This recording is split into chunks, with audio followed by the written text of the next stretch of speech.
Hello, my name is Marcus. I'm the compiler of a collection of therapy quotes entitled Psychoanalytic Self-Awareness Quotes. This is TQ 26 and 27. Therapy quote numbers 26 and 27. When a pleasure-seeking wish is associated with unpleasure, the mind is in conflict. And I'll come back to do the other one. So this one here, I thought, is a good follow-up to yesterday's video about Bergler's use of his phrase, the libidinalization of guilt, or libidinized guilt. They're very similar. So from yesterday, we talked about the child's life force seeks to bond to the mother, and all that's pleasurable. So that's a pleasure-seeking wish to do the bond. But if the reaction from the mother is she's unavailable or distracted, the child's needs get rejected, or maybe indeed the mother is unhappy with the child for whatever reason. So now the mind is in conflict. So that's sort of, that in a nutshell really is that's all he's saying. That's all what Bergler is saying. And he calls this situation, this libidinalization of guilt. You see, the guilt or the pain, right? The pain became libidinized. It means it's been infused with the pleasure-seeking life force. So something that's painful has been injected with the life force of pleasure. So that's the so-called pleasure in displeasure principle that Bergler talks about. And this general picture he's calling psychic masochism. So it's specific to what we're talking about here. His term is not about the general understanding of the term emotional masochism, a person purposely or unconsciously, that kind of stuff. It's not about that. It's a little more,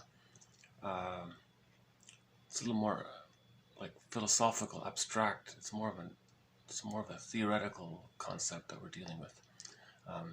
Now, in the outer world, the person may be self-defeating, and that's the compromise to deal with this pleasure and displeasure, right? So that's the repetition compulsion.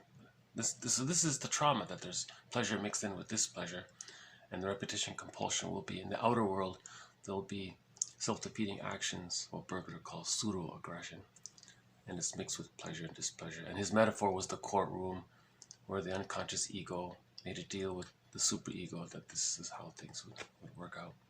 So I thought that little quote kind of maybe clarifies the idea of Bergler's jargon. The libidinalization, I can hardly pronounce that word. The libidinalization of guilt. A bit of a tongue twister, right? And or libidinized guilt. So the guilt's been fueled with this pleasure, you see? So that's what Brenner is saying here. The mind is in conflict. The unconscious mind is in conflict. Maybe the conscious mind is not aware of it, but it's the unconscious, right? So that's TQ 26. Okay, next is TQ 27.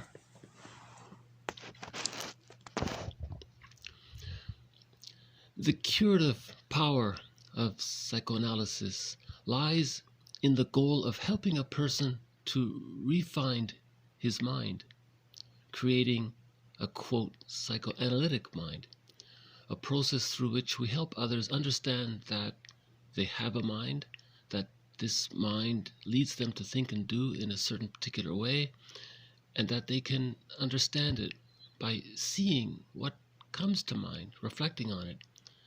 And so repetition is replaced by reflection. So this quote I I also include as a description of the ego we talked about.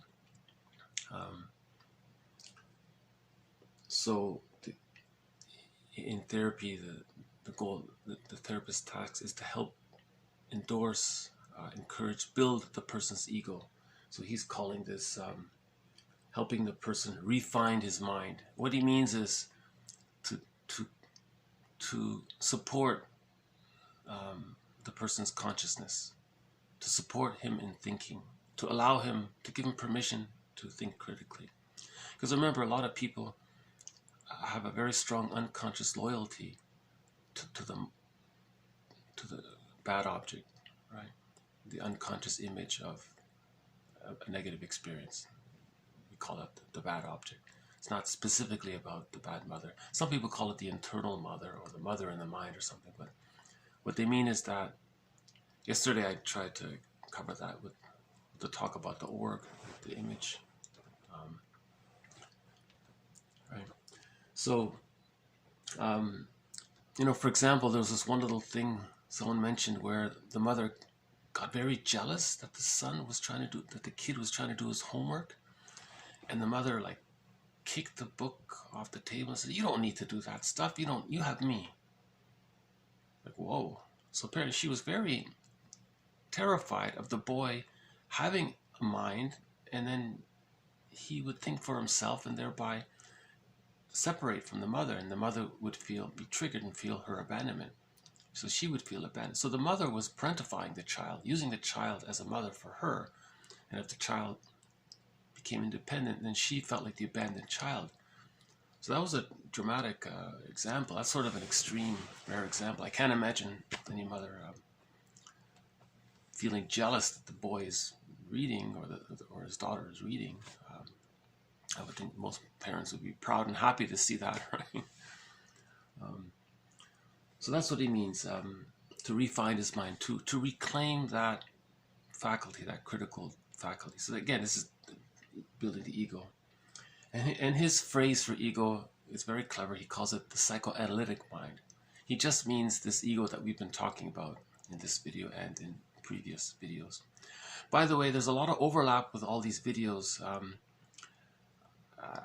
If anything doesn't make sense, my advice is to follow this from the beginning, because there's everything's sort of threaded along. Okay, and he gives the example, and then the therapist helps the person that, yes, you have this mind, I endorse it, and you have permission, and that's not really, you shouldn't worry about that too much. If you have a mind and your mother's, and you unconsciously think your mother's going to be abandoned by you, by this, that's kind of something maybe she has to face.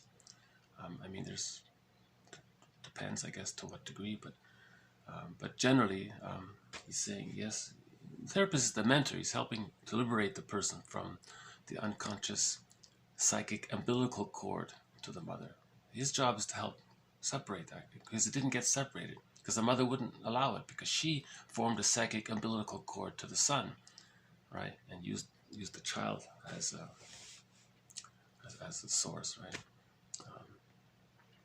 narcissistic supply, or someone called it self-object needs. So the mother's using the son to get her needs for mirroring, for holding, for comfort, for companionship, all that met, right? That's called partnerification of the child, partnerification as well as child parentification, right? So, this issue, why is it harder for daughters to separate from their moms, and why is it easier for sons to separate from their moms? That's a separate topic. There's different theories about that, and therefore the daughter grows up, becomes a woman, and she never really separated, and then she uses the child, and there's the intergenerational trauma. Anyways, back to this. So the therapist encourages the person to engage in what comes to mind. So that's the free association. And then through the free association and through the interpretation, the libido that was put into the displeasure can be reclaimed for the person. Right? So let's do this one more time. TQ 27. The curative power of the talking cure lies in the goal of helping a person refine his mind, build his ego, right? Creating a psychoanalytic mind, right? That's the adult mind. A process through which we help others understand that they have a mind. Yes, you have permission. You can think about, you can question, there's two sides to the story. There's even a third side to a story. And that this mind of yours, has unconscious scripts. It leads you to think and do things in a particular way. So you're searching for the pattern, the schema, and that the person can understand all of this by seeing what comes to mind. What comes to mind when you say this or think this or feel this, and go on. And what else comes to mind? Keep going, and you're looking for all those links. Finally, once you establish all those links, the repetition compulsion can dissipate, and now we're more involved in reflection. Right.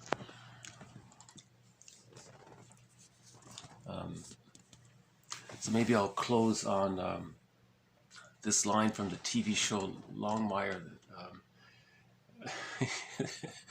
There's this TV series where the guy is trying to woo a woman, and he's on a date with her or something, and she asks him, gee, if we become a couple, what are we gonna do? Or he says, oh, well, we'll do the laundry together, and we'll talk about the enduring perplexity of existence.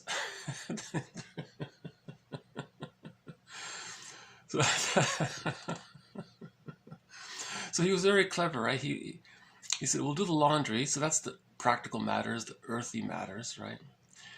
And he wanted to appeal to her mind. He says, well, we'll talk about the enduring perplexity of existence. Because she was interested in all of these ideas about therapy and all that. Supposedly, it was a story, right? So anyway, so I thought I would end on that. So this whole series discusses this, addresses this enduring perplexity of existence. It's a good little phrase. It's at the bottom there. The enduring perplexity of existence. And that's from the TV show from a few years ago called Longmire. Anyways. Okay, so I'll end it here. This has been TQ 26, the quote about pleasure, the pleasure-seeking wish getting mixed up with unpleasure, and therefore the mind is in conflict, and how that's very similar to Edmund Burglar's idea of libidinized guilt that's been infused with the pleasurable life force. So the mind is in conflict, and the compromise that's made. Burglar calls it the psychic. His phrase is the psychic masochism, the self-defeating behavior. We create situations to re-engage in that repetition compulsion. And quote 27 was, I thought, a nice description of one of the main goals of therapy, to build up the psychoanalytic mind.